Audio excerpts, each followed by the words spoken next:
Hello and welcome my dear students. कैसे हैं आप सब बेटा? बढ़िया। आई होप आप सब बढ़िया होंगे। तो आज हम सॉल्यूशंस चैप्टर का एक नया टॉपिक स्टार्ट करने वाले हैं। Next part vapour pressure. ठीक है, बड़ा इंपॉर्टेंट टॉपिक है। ठीक है, अब सबसे पहले समझते हैं कि वेपर क्या होता है। क्या समझेंगे? वेपर क्या होता है। ठीक है, अब लिक्विड जो है, मान लीजिए लिक्विड है, इसको मैंने क्लोज्ड वेसल में डाल रखा है और साथ में मैंने एक डिवाइस कनेक्ट कर रखा है जिसका नाम है मैनोमीटर। आपको पता है मैनोमीटर क्या होता है? हाँ, वही जो क्लोज्ड वेसल के अंदर का प्रेशर वही मेजर करने के लिए, ठीक है, यूज़ किया जाता है। वेपर प्रेशर को मेजर करने के लिए यूज़ किया जाता है। यहाँ पे हमने एक क्या किया, इसमें लिक्विड डाल रखा है। लिक्विड जैसे जैसे देखो, एक याद रखना कि लिक्विड की जो सरफेस होता है ना, ये वाली सरफेस होती है जो सबसे ऊपर वाली, यहाँ से लिक्विड के पार्टिकल्स जो है ना वो ऊपर की तरफ उठते हैं, लिक्विड को छोड़ देते हैं। लिक्विड की सरफेस को छोड़ के किस फॉर्म में चले जाते हैं? गैसियस फॉर्म में चले जाते हैं। वहाँ पे जाने के बाद ये एक दूसरे के साथ टकराते हैं। ये देखो कैसे कैसे टकरा रहे हैं, ये टक टक टक टक टक टक टक टक, ये एक दूसरे के साथ कोलाइड कर रहे हैं। क्या कर रहे हैं? कोलाइड कर रहे हैं, टकरा रहे हैं। इसी के साथ साथ दीवारों के साथ भी टकरा रहे हैं। जो वेसल है ना, इसकी दीवारों के साथ भी टकरा रहे हैं। तो इसकी वजह से क्या क्रिएट हो रहा है? प्रेशर। इसी को अभी रुको, अभी नहीं, इसको वेपर प्रेशर बोलते। तो मैनोमीटर पे ना रीडिंग में चेंज आना बंद हो गया। जैसे जैसे प्रेशर क्रिएट हो रहा है, मैनोमीटर के अंदर रीडिंग चेंज हो रही है। एक टाइम आएगा जब मैनोमीटर के अंदर रीडिंग चेंज होना बंद हो जाएगी। अब वो स्टेज कौन सी है? कौन सी स्टेट है? Equilibrium state. कौन सी स्टेट है? Equilibrium state. अब इक्विलिब्रियम स्टेट जब अटेन होगी, तब जो इस वेसल के अंदर का प्रेशर होगा उसको वेपर प्रेशर बोला जाएगा। क्लियर हो गया वेपर प्रेशर क्या होता है? तो डेफिनेशन क्या होगी? द प्रेशर, क्या बोलोगे? The pressure created by vapors above the surface of liquid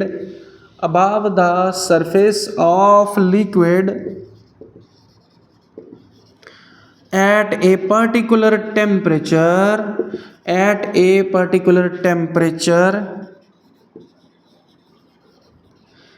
at equilibrium state। याद रखिए कि उस टाइम पे स्टेट इक्विलिब्रियम होनी चाहिए। ये डेफिनेशन है किसकी? वेपर प्रेशर की। नोट कर लीजिए। ठीक है, चले आगे। आप आज हम इस वीडियो में क्या क्या पढ़ने वाले हैं वो भी क्लियर कर लें। ठीक है, ये रब कर दें बेटा। चलिए रब कर दें, कर दूं? अच्छा, चलिए जी, आज हम इसमें क्यों कौन कौन से टॉपिक्स पढ़ने वाले हैं वो देखते हैं। पहला टॉपिक पढ़ेंगे फैक्टर्स अफेक्टिंग वेपर प्रेशर। दूसरा टॉपिक पढ़ेंगे vapour pressure of liquid solution. कौन सा सॉल्यूशन? Liquid solution. इसी में एक टॉपिक आएगा, बहुत बहुत इंपॉर्टेंट है, जिसको बोलते हैं राउल्ट्स लॉ। चलिए आगे। फिर राउल्ट्स लॉ जो होगा ना, राउल्ट्स लॉ जो है आपने पीछे पढ़ा था, Henry's law. Special case of Henry's law का स्पेशल केस है राउल्ट्स लॉ। इसके बारे में हम पढ़ेंगे। उसके बाद नेक्स्ट हम पढ़ेंगे fourth topic, vapour pressure of solid liquid solution.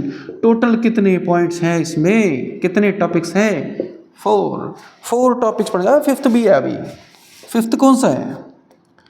PYQs करेंगे और न्यूमेरिकल करेंगे। किसके? नीट के, JEE के और CBSE बोर्ड के। ठीक है बेटा, ये आज हम टॉपिक्स कवर करेंगे। सबसे पहले कौन सा पढ़े? Factors affecting vapour pressure. तो बाकी की रब कर दूं? अच्छा, चलो पहला टॉपिक हमारा factors affecting vapour pressure. Okay, factors affecting vapour pressure. पहला टॉपिक पढ़ेंगे। पहला है इसका फैक्टर नेचर ऑफ लिक्विड। कौन सा? Nature of liquid. वो कैसे? इसमें जो लिक्विड डाल रखा है ना, उस लिक्विड पे डिपेंड करेगा वेपर प्रेशर कितना है। वाटर डाला है तो वेपर प्रेशर कुछ और होगा, अल्कोहल डाल दी है तो वेपर प्रेशर कुछ और होगा, और अगर इसकी जगह पे कार्बन डाइसल्फाइड डाल रखा है तो वेपर प्रेशर कुछ और होगा। सबके लिए वेपर प्रेशर अलग अलग है। ऐसा क्यों? ऐसा क्यों? क्योंकि जो सरफेस है ना लिक्विड की, सबसे ऊपर की सरफेस, उसमें पार्टिकल्स कुछ इस तरह से एक दूसरे के साथ जुड़े हुए हैं। ये एक दूसरे के हाथ से हाथ पकड़ कर बैठे हुए हैं, ऐसे हाथ से हाथ पकड़ कर बैठे हैं, मैं नहीं जाने दूंगा तुमको। तो ऐसे में क्या होगा कि जो वेपर होंगे, जिस लिक्विड पार्टिकल ने वेपर बनना होगा, वो क्या करेगा? छुड़ा के भैया भागेगा। ठीक है, तो क्या करेगा? वो इन दोनों के बीच का बॉन्ड तोड़ देगा। तोड़ देगा तो किस फॉर्म में चला जाएगा? वेपर फॉर्म में। अब इस बॉन्ड को तोड़ना किस पे डिपेंडेंट करता है? इस बॉन्ड की स्ट्रेंथ पे।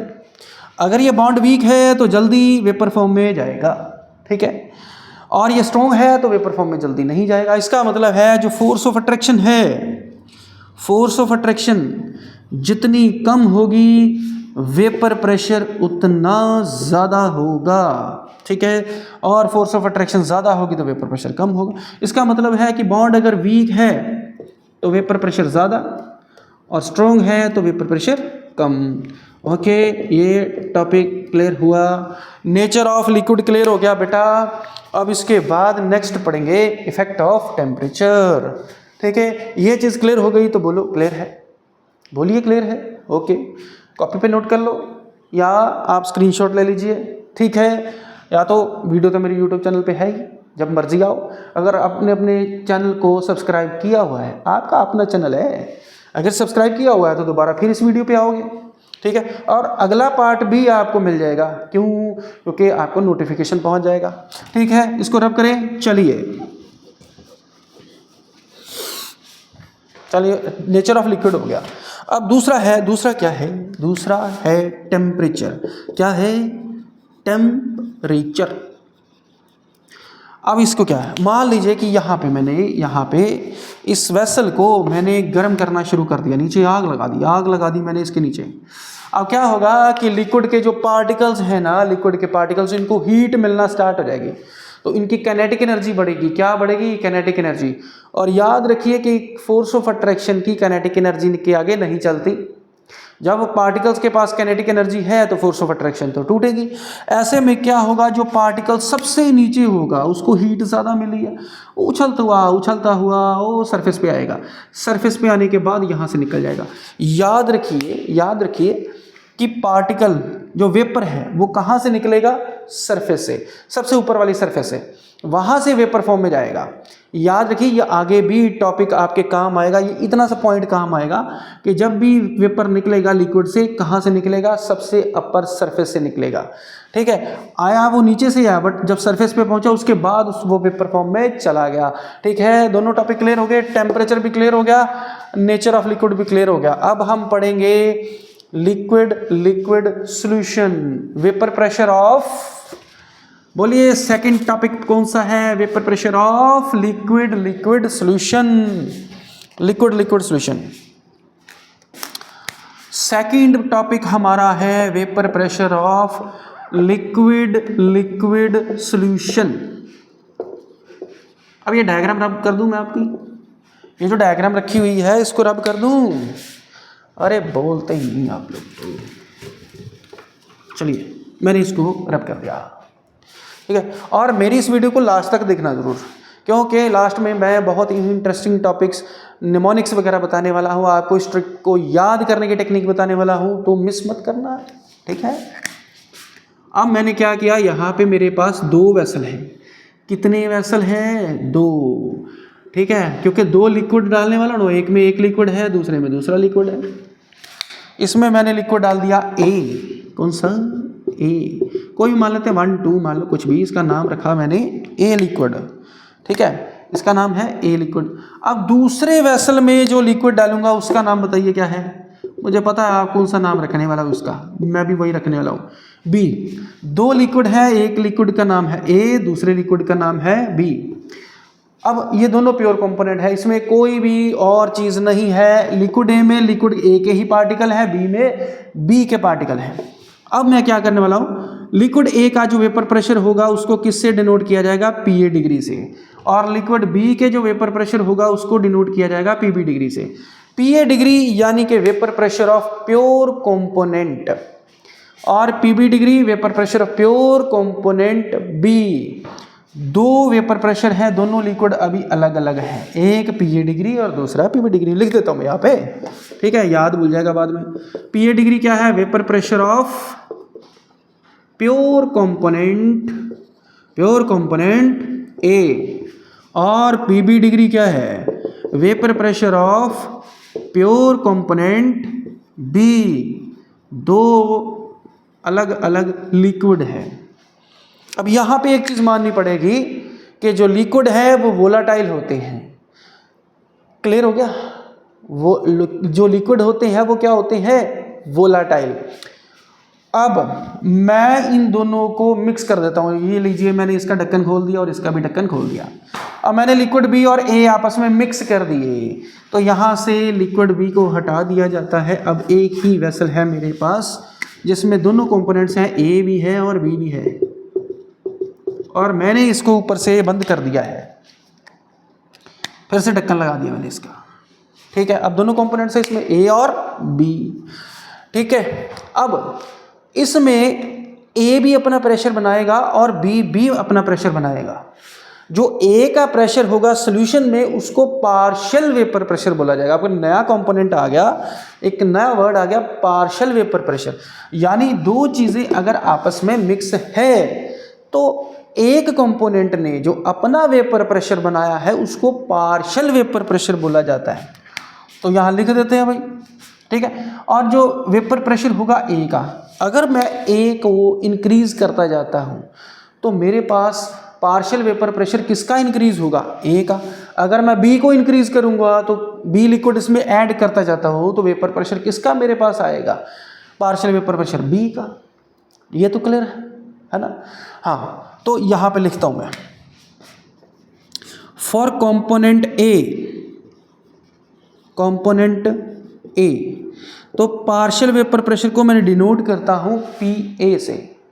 अब मैंने फ्रैक्शन इंक्रीज किया ए का, तो मेरे पास पार्शियल वेपर प्रेशर ए का इंक्रीज होगा। अब इसी चीज को राउल्ट्स लॉ बोला जाता है। पीए इंक्रीज करेगा जब ए का मोल फ्रैक्शन इंक्रीज करेगा। ठीक है, क्लियर हो गया? तो पीए क्या है? Partial vapour pressure of A, partial vapour pressure of A. X A क्या है? Mole fraction of A, mole fraction of A. ठीक है, अब डायरेक्टली प्रोपोर्शनल का साइन रिमूव करना हो तो हमें इसकी जगह पे कांस्टेंट लगाना पड़ेगा। तो कांस्टेंट क्या लगेगा? पीए डिग्री, यानी कि प्योर कंपोनेंट का ही वेपर प्रेशर। अब ये मेरे पास इक्वेशन आ गई, इक्वेशन नंबर 1। सिमिलरली अब कंपोनेंट बी के लिए भी मैं यही कुछ करने वाला हूं। Similarly for component B, component B के लिए क्या होगा फिर? P B is equal to P B degree x B. तो ये इक्वेशन नंबर हो गई 2। दो इक्वेशंस हो गई। अब यहां पे इंटरफेयर किया डाल्टन ने। किसने? डाल्टन ने।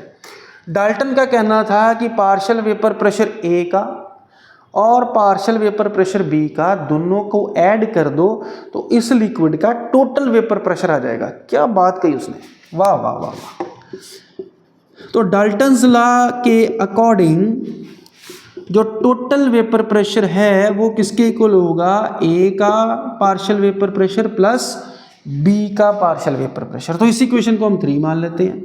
अब थर्ड इक्वेशन में इक्वेशन 1 और 2 की वैल्यूज फिल कर दो। फिल द वैल्यूज या put the values of P A and P be in equation 3। अब इक्वेशन 3 में ए और बी, पी ए और पी बी की वैल्यू फिल कर दो। तो क्या आएगा? P total is equal to P A degree X A plus P B degree x B. अब इसके आगे ये है कि दोनों का मोल फ्रैक्शन दिया हुआ ए का भी और बी का भी। मान लो कि मैं इसमें सिर्फ बी ऐड कर रहा हूं, ए तो मैं ऐड ही नहीं कर रहा। तो मुझे एक ही कंपोनेंट चाहिए जिसका मोल फ्रैक्शन मेरे पास हो, दूसरे का मुझे मोल फ्रैक्शन नहीं चाहिए। तो इस इक्वेशन को थोड़ा सा मोल्ड कर लेते हैं। किस तरह से मोल्ड करेंगे? हमें पता है कि एक्स ए किसके इक्वल होता है 1 माइनस एक्स बी के। अब ये वैल्यू फिल कर देते हैं इसमें, तो क्या आएगा P total is equal to P A degree 1 minus X B plus P B degree x B. तो मैं बी ऐड कर रहा हूं तो मोल फ्रैक्शन मैंने बी का ले लिया। अब इसको ब्रैकेट को खोल लो, तो पी टोटल किसके इक्वल हो गया? P A degree minus P A degree x B plus P B degree x B. अब एक काम करो, पी बी जो एक्स बी है ना उसको कॉमन निकाल लेते हैं। P A degree plus P B degree minus P A degree into X B. ये जो लास्ट में आया है ना इसी को रॉल्ट्स लॉ बोलते हैं फॉर वोलाटाइल लिक्विड। ठीक है, ये क्या है? Raoult's law. यहाँ पे मैं थोड़ा कलर चेंज करके लिख देता हूँ। ये आपने अभी क्या पढ़ा है? ये है Raoult's law for volatile components. ये पढ़ा हमने। ओके, नोट करना बेटा, कर लीजिए। अगर नहीं समझ में आया है, कोई डाउट है तो यहाँ से मैं फिर से समझा देता हूँ। यहाँ पे पहुँचने के बाद हमने यही वैल्यू फिल किया, बस और कुछ नहीं किया। अब एक्स ए की वैल्यू हमने 1 माइनस एक्स बी ले ली। ये फिल करने के बाद हमने क्या किया? एक्स बी को कॉमन निकाल लिया। यहाँ पे एक्स बी कॉमन है, पी ए डिग्री तो अकेला था बेचारा, उसको अकेला रख दिया। बाकी P B degree minus P A degree bracket में आ गया। यहाँ तक क्लियर है? चले आगे। ठीक है बेटा, आगे चलते हैं। आगे हमारा टॉपिक वेट कर रहा है। अब इसमें जो ये चीज़ आपने पढ़ी है, लास्ट में जो पढ़ा है आपने, इसको मैं थोड़ा सा ना बड़ा करके लिख देता हूँ। ठीक है, यहाँ से मैं रब करके इसको थोड़ा सा बड़ा करके लिख देता हूँ, जो लास्ट में रिजल्ट लिखा गया। ठीक है बेटा, Raoult's law for volatile components. Raoult's law for volatile components. तो ये इसका फार्मूला क्या है? फार्मूला है P total is equal to P A degree plus P B degree minus P A degree into X B. ये formula है Raoult's law for volatile components. ये formula आगे न्यूमेरिकल्स वगैरह में यूज होगा। ठीक है, इसमें आपको क्या क्या इन्फॉर्मेशन मिल रही है? पहला कि सिर्फ टोटल वेपर प्रेशर एक ही कंपोनेंट के वेपर प्रेशर पे मोल फ्रैक्शन पे डिपेंड करता है। ये रहा टोटल वेपर प्रेशर। क्या है ये? टोटल वेपर प्रेशर है। ये किस पे डिपेंड करता है? एक्स बी पे। ठीक है, एक ही कंपोनेंट के वेपर मोल फ्रैक्शन पे डिपेंड करता है। ओके, दूसरा ये है कि जैसे जैसे, अब एक और चीज़ है, जैसे जैसे एक्स बी की वैल्यू बढ़ेगी तो टोटल वेपर प्रेशर पे चेंज आएगा, वो भी लीनियरली। वो कैसे पढ़ते हैं? चलिए ग्राफ से समझेंगे कि ये क्या बताया गया इसमें। ओके, चलिए ग्राफ से समझने की कोशिश करेंगे इसको कि किस तरह से लीनियरली ये चेंज होता है। ओके, हे प्रभु, ये लो, ये हमने बनाया ग्राफ। इस टाइम पे एक्स ए की वैल्यू 1 है और एक्स बी की वैल्यू 0 है। ठीक है जी, अब मान लेते हैं ए और बी हमारे पास दो लिक्विड थे, तो दोनों का वेपर प्रेशर एग्जैक्टली सेम नहीं है, एक का ज़्यादा है एक का कम है। मान लेते हैं कि पी ए डिग्री इसकी वैल्यू कम थी और जो पी बी डिग्री है इसकी वैल्यू क्या है? ज़्यादा है। ओके, थोड़ी सी वैल्यू ज़्यादा है उसकी। तो हम क्या करेंगे, जैसे जैसे आगे बढ़ेंगे पी बी डिग्री की तरफ बढ़ेंगे तो क्या होगा उस साइड पे कि एक्स ए की वैल्यू धीरे धीरे धीरे धीरे कम होती जाएगी और हमने बी को इतना ज़्यादा ऐड कर दिया कि ए का मोल फ्रैक्शन लगभग 0 हो गया और बी का मोल फ्रैक्शन 1 हो गया। अब ये भी मैं समझा देता हूँ, ऐसा क्या चक्कर है। मान लो आपने थोड़ा सा लिक्विड ए लिया, उस टाइम पे बी का मोल फ्रैक्शन कितना है? 0। ए का मोल फ्रैक्शन कितना है? 1। अब आप उसमें बी डालते जा रहे हैं इतना ज़्यादा डाल दिया कि 0.9999 मोल फ्रैक्शन हो गया बी का, अप्रॉक्सीमेटली 1 हो गया। उस टाइम पे ए का मोल फ्रैक्शन कितना आएगा, अप्रॉक्सीमेट 0 हो जाएगा। एग्जैक्टली 0 तो नहीं होता बट अप्रॉक्सीमेट 0 हो चुका है, इतना कम हो चुका है कि ए तो बीच में बेचारा दिखाई नहीं दे रहा। अब ऐसे में क्या होगा, ऐसे में क्या होगा कि एक लाइन जो है यहाँ पे, यहाँ से ये रही, ये जो लाइन है ना, ये किसकी है, वेपर प्रेशर ऑफ बी की, partial vapour pressure of B की। और पार्शियल वेपर प्रेशर बी का बढ़ेगा, क्यों बढ़ेगा, क्योंकि बी का मोल फ्रैक्शन बढ़ रहा है। कब तक बढ़ेगा, maximum to maximum PB degree तक जाएगा, इससे ज़्यादा नहीं जाएगा। अब दूसरा, पीए का जो वेपर प्रेशर है वो कॉन्स्टेंटली लो हो रहा है, तो यानी कि जो पीए है वो कॉन्स्टेंटली लो होता जा रहा है। ये स्टार्ट हुआ था पीए डिग्री से और जाएगा 0 तक। ओके, अब ये जो पीए डिग्री है और पीबी डिग्री है, इन दोनों के बीच में बना एक ग्राफ, एक सीधी लाइन, स्ट्रेट लाइन बनी ऐसे। तो ये ग्राफ जो है ये टोटल वेपर प्रेशर का है। ओके, समझ आ गया बेटा। तो टोटल वेपर प्रेशर किसके इक्वल है, पीए प्लस पीबी के।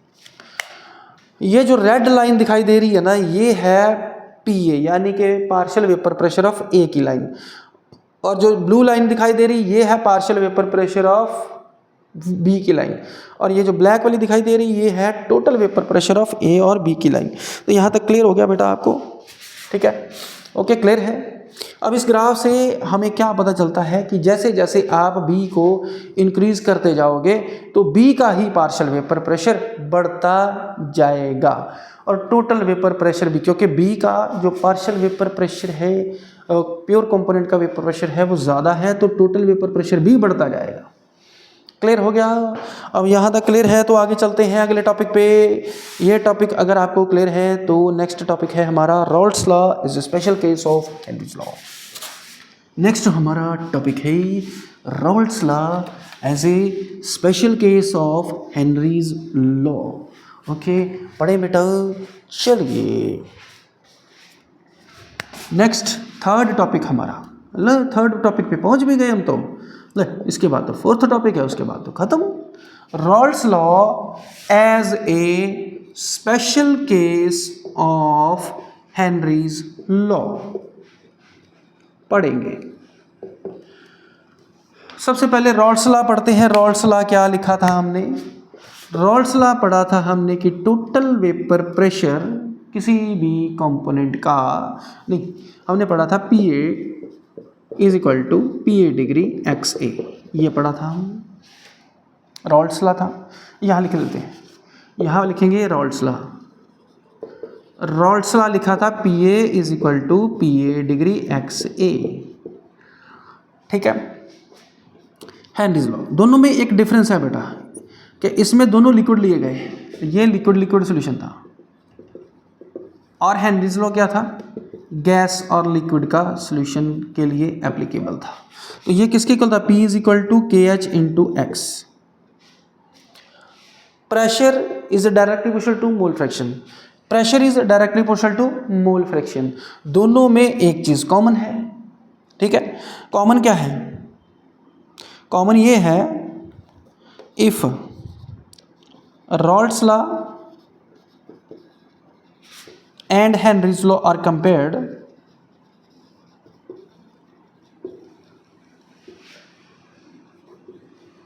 तो क्या लिखेंगे अगर दोनों को कंपेयर किया जाए, तो प्रेशर इज डायरेक्टली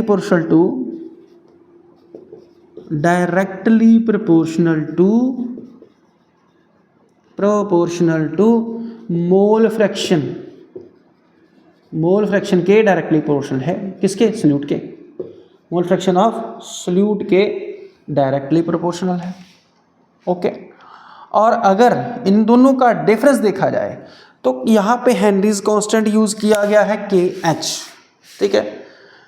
और यहाँ पे यूज़ किया गया है प्योर कंपोनेंट का वेपर प्रेशर। ये दोनों डिफरेंस है, बट दोनों में एक चीज़ कॉमन है कि प्रेशर डायरेक्टली प्रोपोर्शनल है मोल फ्रैक्शन के, इसीलिए जो हेनरीज लॉ है वो स्पेशल केस है रॉल्स लॉ का। ओके, टॉपिक क्लियर हुआ तो बेटा आगे चलते हैं। ओके ना, आगे पढ़ेंगे। चलो बेटा चलिए, आप पढ़ेंगे कि अगर दो लिक्विड्स हैं और दोनों लिक्विड्स को अगर मिक्स किया गया है और उनका जो पार्शियल वेपर प्रेशर है वो मोल फ्रैक्शन पे डिपेंड करता है। मान लो कि ये मेरे पास ये बटा वेसल थोड़ा सा टेढ़ा हो गया, बट कोई बात नहीं, ठीक है। यहाँ पे मेरे पास दोनों लिक्विड है, एक लिक्विड है ए और दूसरा लिक्विड है बी। ओके, लिक्विड ए और लिक्विड बी दोनों मिक्स कर दिए गए, दोनों को मिक्स कर दिया गया। अब इनका बन गया वेपर, यहाँ पे मैंने डाल दिए वेपर्स, और वेपर में भी तो दोनों होंगे। अगर नीचे ए और बी है तो दोनों अगर वोलाटाइल है, दोनों उड़ रहे हैं, दोनों वेपर फॉर्म में आ रहे हैं, तो दोनों वेपर फॉर्म में भी होंगे। तो वेपर प्रेशर क्यों वेपर फॉर्म में दोनों हैं, क्यों से ए और बी दोनों के वेपर बने हुए हैं, दोनों के वेपर हैं यहाँ पे। अगर यहाँ पे मोल फ्रैक्शन ए और बी यूज़ किया जाए, एक्स ए और एक्स बी यूज़ किया जाए, तो यहाँ पे भी तो मोल फ्रैक्शन फिर क्या यूज़ किया जाएगा, वाई ए और वाई बी। याद रखिए कि दो लिक्विड मिक्स हैं तो उसमें जो मोल फ्रैक्शन यूज़ किया जा रहा है वो एक्स से डिनोट किया जाएगा। अब दोनों लिक्विड को वेपर फॉर्म में डाल दिया गया, अब वेपर में भी एक दूसरे के साथ मिक्स्ड है, तो वेपर का जो वेपर के फेस के अंदर जो मोल फ्रैक्शन है वो वाई ए और वाई बी है, ठीक है। तो क्या लिखेंगे हम next, Raoult's law in vapour phase. कौन से फेस, वेपर फेस में।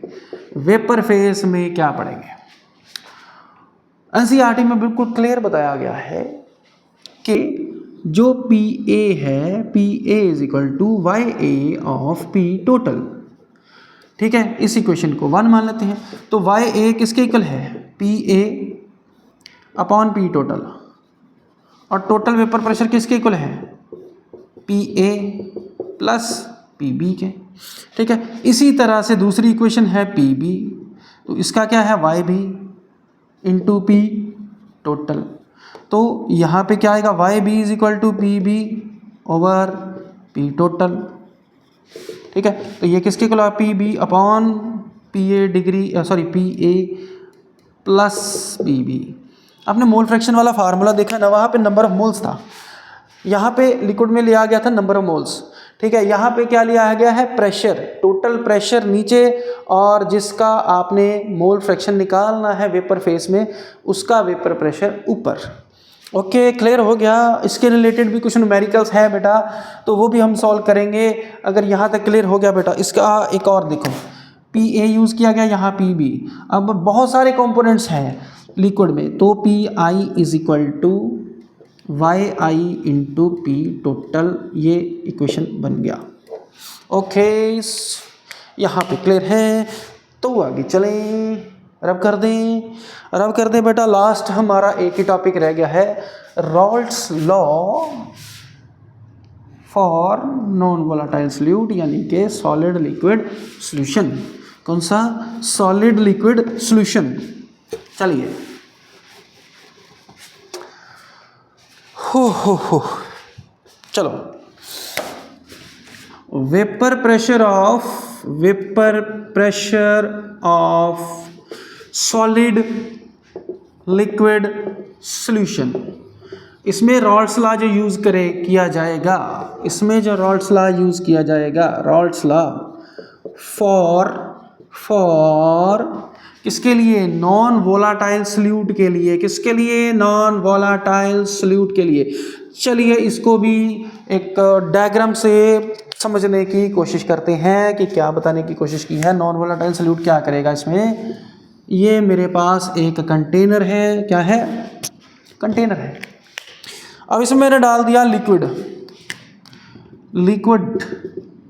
ठीक है, लिक्विड के नाम रख देते हैं ए, क्या रखेंगे ए, यहाँ पे है लिक्विड ए, इसके अंदर मैंने डाल दिया है सॉलिड यानी non volatile solute, non volatile non electrolyte solute, ये अंदर इसके ये मैंने डाल दिया है, ठीक है जी। अब आपको पता है कि जो नॉन वोलाटाइल है वो तो वेपर फॉर्म में आएगा ही नहीं, वेपर फॉर्म में कौन सा आएगा ए, बी तो आएगा ही नहीं, यहाँ पे मैंने ए के साथ साथ बी भी डाल रखा है, बी नॉन वोलाटाइल है क्योंकि सॉलिड है। मान लीजिए कोई शुगर केन है, सॉरी केन शुगर है, कोई ऐसी चीज़ जो नॉन वोलाटाइल है, ठीक है, वो मैंने इसमें डाल रखी है। अब इसमें क्या है कि ए तो वेपर फॉर्म में आएगा बट बी तो वेपर फॉर्म में नहीं आएगा, बट बी के डालने से क्या फ़र्क पड़ेगा, कोई फ़र्क पड़ेगा इसमें, देखते हैं क्या फ़र्क पड़ेगा। अब मैंने आपको बताया था कि फोर्स ऑफ अट्रैक्शन कैसी होती है लिक्विड के अंदर, ऐसी। अब यहाँ पे कहीं कहीं पे बी के कंपोनेंट्स के पार्टिकल्स हैं, अब इसके अंदर है बी के पार्टिकल्स। अब ये क्या करेंगे, ये तो जाएंगे नहीं बट सरफेस पे आएंगे।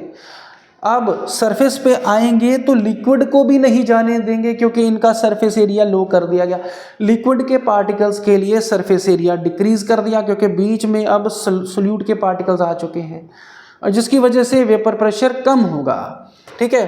तो इसका मतलब है कि वेपर प्रेशर में क्या आएगी, लोअरिंग आएगी।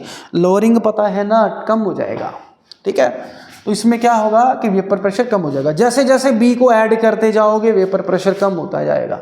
आपने कभी नोटिस किया होगा बेटा, आप चाय बना रहे हो, वाटर बॉयल हो रहा है तो एकदम से उसमें 1 चम्मच चीनी का भर के डाल दो, क्या होगा, थोड़ी देर के लिए वो लिक्विड शांत हो जाएगा। क्यों?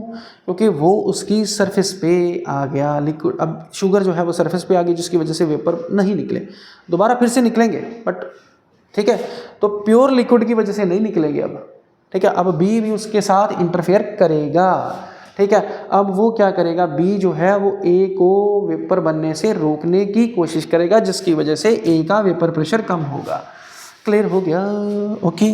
तो इसका मतलब है अगर रॉल्स लॉ पढ़े तो रॉल्स लॉ की माने तो रॉल्स लॉ कहता है कि जो वेपर प्रेशर है ए का, अब टोटल वेपर प्रेशर वही होगा, यानी कि टोटल वेपर प्रेशर किसके इक्वल होगा, वेपर प्रेशर ऑफ सॉल्वेंट के बराबर होगा, क्योंकि बी ने तो अपना रोल प्ले नहीं किया, ठीक है। तो क्या होगा जी, यहाँ पे लिखें, इसका मतलब है जो टोटल वेपर प्रेशर होगा वो किसके इक्वल होगा, वेपर प्रेशर ऑफ सॉल्वेंट के। ओके, क्लियर है? चलें आगे, चलो। तो पीए किसके इक्वल था, याद है, P A is equal to P A degree X ही। तो यही रॉल्स लॉ है for non volatile solute. Okay, second भी क्लियर हो गया बेटा, रॉल्स लॉ। ओके, यहाँ क्लियर है, अंडरस्टूड? ओके, इसका ग्राफ पढ़ेंगे हम। क्या पढ़ेंगे? ग्राफ। चलिए ग्राफ पढ़ते हैं इसका। अब एक ही तो कंपोनेंट है हमारे पास, वो कौन सा, ए, ठीक है। अब यहाँ पे एक चीज़ कही गई है कि जैसे जैसे मोल फ्रैक्शन इंक्रीज करोगे ए का मोल फ्रैक्शन इंक्रीज करोगे तो जो पार्शियल वेपर प्रेशर होगा ए का वो भी इंक्रीज होता जाएगा, पार्शियल वेपर प्रेशर ए का भी बढ़ेगा। फॉर एग्जांपल यहाँ पे मैंने लिखा 0.01, यहाँ 0.02, यहाँ पे 0.03, यहाँ पे 0.04 और यहाँ पे 0. फॉर एग्जांपल यहाँ पे 1 है, यहाँ पे 2 है, यहाँ पे 3 है, यहाँ पे 4 है, यहाँ पे 5 है, ठीक है। इनका जो ग्राफ होगा बिल्कुल स्ट्रेट लाइन ऐसा होगा, सीधा स्ट्रेट लाइन, ठीक है। यानी कि ये लीनियरली इंक्रीज करेगा। जैसे जैसे मोल फ्रैक्शन को बढ़ाते जाओगे पार्शियल वेपर प्रेशर भी ए का बढ़ता जाएगा, ठीक है। और पार्शियल वेपर प्रेशर ही नहीं, टोटल वेपर प्रेशर भी बढ़ता जाएगा, ठीक है। सॉरी, टोटल वेपर प्रेशर कम होता जाएगा, ठीक है। यहाँ पे जो एंगल बनेगा, यहाँ पे ये एंगल बनेगा थीटा। और अगर आपको स्लोप निकालना है तो स्लोप किसके इक्वल होता है पता है आपको? स्लोप होता है, यहाँ पे मैंने लिखा है वाई एक्सिस पे, यहाँ पे जो चीज़ लिखी है एक्स एक्सिस पे। तो स्लोप किसके इक्वल होता है? Slope is equal to Y upon X के, ठीक है। वाई पे मैंने क्या लिखा, vapour pressure, partial vapour pressure यानी कि पी ए, और एक्स पे क्या लिखा मैंने, मोल फ्रैक्शन ऑफ ए। तो ये किसके इक्वल है? पी ए डिग्री के। तो इसका मतलब स्लोप किसके इक्वल है? स्लोप किसके बराबर है? स्लोप किसके बराबर है? Vapour pressure of pure component ए के बराबर है, ओके, यहाँ तक क्लियर हो गया बेटा? यहाँ तक सब क्लियर है? चलें आगे। चलो ठीक है, ये भी हो गया। अब हमारी बारी है न्यूमेरिकल्स सॉल्व करने की और एमसीक्यूज सॉल्व करने की। अब करेंगे एमसीक्यू सॉल्व। एक एमसीक्यू, ठीक है, क्योंकि इस टॉपिक में से ज़्यादा एमसीक्यू नहीं आए हैं पिछले कुछ सालों से, तो जो एमसीक्यू है वो है आपकी स्क्रीन पे, और अब मुझे उसका आंसर बताइए कि आंसर क्या आएगा। ये आपकी स्क्रीन पे आंसर दिया हुआ है, सॉरी क्वेश्चन भी दिया हुआ है, 4 ऑप्शंस भी दिए हुए हैं। मुझे बताइए कि 4 ऑप्शंस में से कौन सा ऑप्शन सही होगा। तो पहला ऑप्शन है ना आपके सामने, P solute is equal to P degree solute multiply X solute. ये तो सही आंसर नहीं है, ठीक है, क्योंकि सॉल्वेंट का वेपर प्रेशर होना था, सल्यूट का नहीं, ये तो गलत हो गया। सेकंड जो है वो हेनरीज लॉ है, बट थर्ड को अगर ध्यान से देखें तो अभी मैंने थोड़ी देर पहले बताया है, क्या बताया कि P total is equal to P solvent, अभी थोड़ी देर पहले बताया आपको। तो ये ऑप्शन कहाँ पे है? सी ऑप्शन पे। सी ऑप्शन बिल्कुल करेक्ट है। चलिए आगे क्वेश्चन, अगला क्वेश्चन करें बेटा। अगला क्वेश्चन है हमारे पास, ये रहा, हाँ, स्टेट रॉल्स लॉ, और दूसरा इसके साथ क्या है, एक और क्वेश्चन दिया हुआ है, what is the similarity between Rawls law and Henry's law. ये भी मैंने अभी थोड़ी देर पहले आपको करवाया, ये भी आ चुका है पहले क्वेश्चन, ये क्वेश्चन भी सीबीएसई बोर्ड में आ चुका है, ठीक है। अगले क्वेश्चन पे चले। अब अगला क्वेश्चन कौन सा है हमारा, चलिए, ओ वाओ, ये क्वेश्चन है, इस क्वेश्चन को ध्यान से पढ़िए। अब इसमें पूछा क्या गया है कि 90 डिग्री सेल्सियस पे किसका वेपर प्रेशर ज़्यादा होगा। अब 2 कंपोनेंट्स हैं, 2 लिक्विड है आपके पास। एक लिक्विड ए है जिसका बॉइलिंग पॉइंट है 140 डिग्री सेल्सियस, दूसरे का है 180 डिग्री सेल्सियस। याद रखिए, जिसका बॉइलिंग पॉइंट लो होगा उसका वेपर प्रेशर हाई होगा। तो दोनों में से बॉइलिंग पॉइंट किसका कम है, ए का, तो वेपर प्रेशर किसका ज़्यादा होगा, ए का। क्लियर हो गया? ठीक है बेटा, यहाँ तक अगर आपको क्लियर हो गया है तो चलें आगे। चलो, मैंने आपको कुछ कहा था कि जितने भी टॉपिक्स हमने अभी पढ़े हैं तो उसके बारे में मैं ट्रिक्स वगैरह आपको बताऊंगा, ठीक है। हमने पहले पढ़ा था रॉल्स लॉ। रॉल्स लॉ कौन सा पढ़ा था? Raoult's law for volatile components, volatile solute या वोलाटाइल कंपोनेंट। तो इसके लिए जो total P total is equal to क्या आएगा, PA डिग्री। पहले PA डिग्री आता है तो PA डिग्री आएगा, उसके बाद PB डिग्री में से PA डिग्री माइनस करेंगे और मल्टीप्लाई करेंगे XB के साथ। ये हो गया फर्स्ट, ठीक है। सेकंड कौन सा था? Raoult's law for non volatile solute. Non volatile solute के लिए फार्मूला क्या होगा, क्या फार्मूला होगा? तो P total is equal to PA, जो कि किसके इक्वल है, PA डिग्री इंटू XA के। अगर वेपर प्रेशर है किसमें, सॉरी, रॉल्स लॉ पढ़ेंगे किसके लिए, फॉर वेपर फेस के लिए पढ़ेंगे। तो ये किसके इक्वल होगा, PA is equal to YA into P total, और दूसरा PB is equal to YB into P total. ये याद रखना, ये फार्मूले हैं, न्यूमेरिकल्स वगैरह में यूज होंगे, है ना। वेपर प्रेशर भी क्लियर है और रॉल्स लॉ भी क्लियर है, तो मैंने अब सब कुछ क्लियर करवा दिया। अब नेक्स्ट जो वीडियो होगी ना वो न्यूमेरिकल करेंगे हम, रॉल्स लॉ के भी न्यूमेरिकल करेंगे और हेनरीज लॉ का भी कोई अगर न्यूमेरिकल होगा तो नेक्स्ट जो वीडियो आएगी वो न्यूमेरिकल्स पे आएगी, ठीक है बेटा। चले, ओके, टाटा, बाय बाय।